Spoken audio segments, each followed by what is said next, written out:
The Salomon S-Lab Genesis was a late addition to the S-Lab lineup, released in August of 2022, just in time for UTMB. In fact, you may have noticed Mathieu Blanchard wearing them, who just happened to finish UTMB in second place. And I was lucky enough to get my hands on these even earlier as a beta tester.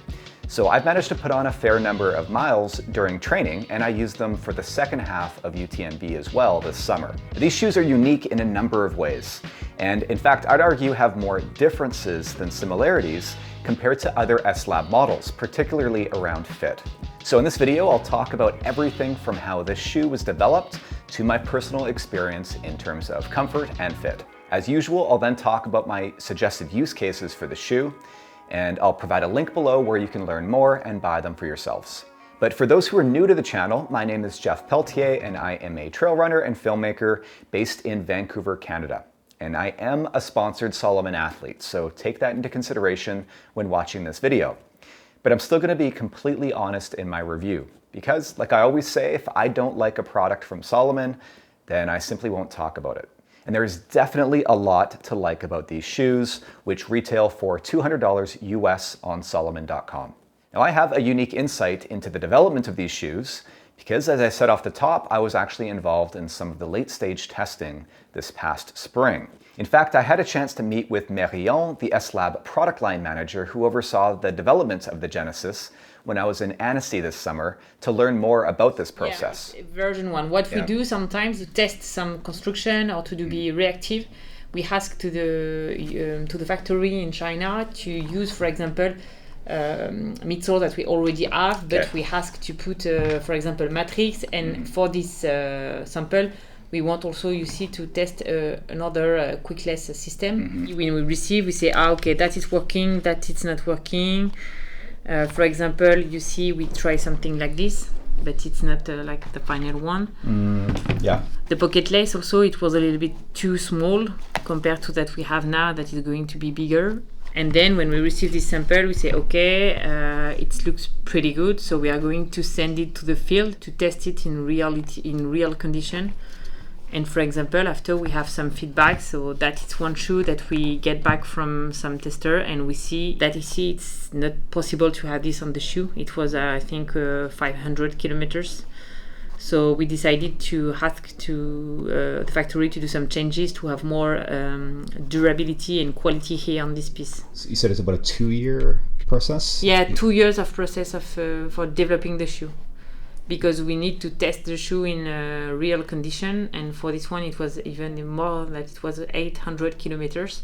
And sometimes people come back, we have a big issue, so we ask to the factory to change, to do a new sample, they resend, and we have to redone the 800 kilometers. So it's why it takes time, and sometimes we plan to launch the shoe, for example, beginning of 2022, and we have to postpone it because we need to validate some quality or durability issue.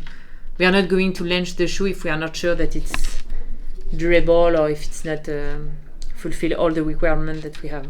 So as you heard, the shoes went through a number of iterations, like all Salomon products do. But these shoes took even longer than most do because the testing period was also longer each time. And that's because the Genesis is designed to last for up to 800 kilometers, much more than the 500 kilometers or so that other S-Lab models are designed for. So every time they made a change, they literally had to have someone run in the newest iteration for up to 700 or 800 kilometers to see how they'd perform. And that speaks to the hole in the market that these shoes were designed to fill. During the pandemic, there was a noticeable shift in behavior, with races having been put on hold. Many runners were attempting longer self-supported efforts, or FKTs, and perhaps doing multi-day fast-packing adventures like the ones that I enjoy. So there was a need for a shoe that would still perform like a racing shoe, but which could handle the miles. And I think the designers at Salomon were surprised to see that many athletes like Mathieu ended up enjoying the performance of the Genesis so much that they wanted to use it for their races as well. So let's talk about the features of the shoe.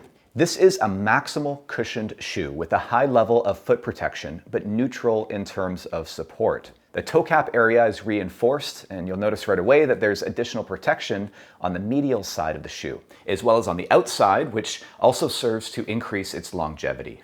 It's got a matrix upper, which I love. It's super durable, but still fairly breathable, along with an integrated gaiter.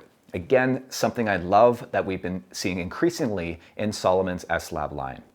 Of course, they've got Salomon's usual quick lace system with the lace pocket or garage. The outsole is intended for mixed terrain. The lugs are 4.5 millimeters, so it's equally at home in the mud as it is on hard-packed terrain. The midsole uses Salomon's Energy Foam, which is lightweight and responsive. The stack height is 30 millimeters at the heel and 22 at the forefoot, giving you an 8 mil drop. Now, when I first saw the design for these, I thought, oh no, with all this extra material on the upper here, these are going to be pretty heavy. But they only weigh about 260 grams, which actually isn't bad at all. In fact, it's about the same as the Ultra Glide. Part of the way that they've managed to keep the weight down is by using such lightweight and high quality materials in both the upper and the midsole, like with all the S-Lab models. But this is also what sets it at the higher end of the price range. But I think you definitely get what you pay for in this shoe. When it comes to fit, this is where it really separates itself from the rest of the S-Lab product line. S-Lab models are generally known for their narrow fit. They're unisex and they generally fit more like a women's shoe would than a man's. And for me, that's absolutely perfect because I have a very narrow foot, especially in the heel. The S-Lab Genesis is much more generous in the toe box, almost too much for me. But for anyone who found other S-Lab models to be a little bit too narrow, this could be just perfect for you. They're also quite well cushioned and don't provide too much ground feel. Again, I've always favored a more minimal shoe where I can really feel the rocks underfoot. But I do find that these shoes work great for running hard downhill on rockier terrain where I could use a little bit more protection underfoot. I talked about this in an episode of my training diaries where I was using them for a downhill workout while in Annecy. But a 30 mil stack height is quite high in my opinion. It's only 2 mil less than the Ultra Glide, which I found to be much too high for me. But somehow the Genesis feels much more stable underfoot. I've always been a size 12 and these fit true to size, again, with that additional room in the toe box that I mentioned. So as I said, this shoe was originally designed for longer distance self-supported efforts, but there's no reason that you couldn't use them for racing as well, especially at the 100-mile plus distances, where you'd benefit from the additional cushioning and foot protection that it provides. I'd intended to run UTMB this summer in my S-Lab Pulsar soft grounds. I'd used them for fast packing the route a few weeks prior, and they worked really great for those days up to about 40 kilometers in distance, around 8 or 9 hours at a time. But I found that by around the halfway point of the race in Courmayeur, my feet were starting to hurt a little bit. So I decided to switch to the S-Lab Genesis for the final 50 miles, and I was really glad that I did. In retrospect, I probably should have just used them for the entire distance.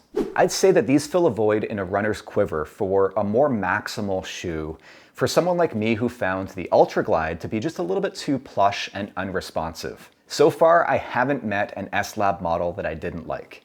And the S-Lab Genesis will be what I wear when I want to give my feet a bit of a break and for those longer efforts where the S-Lab Pulsar soft grounds, my new favorites, maybe aren't quite up to the task. So let me know what you think if you've managed to get your hands on a pair of the S-Lab Genesis.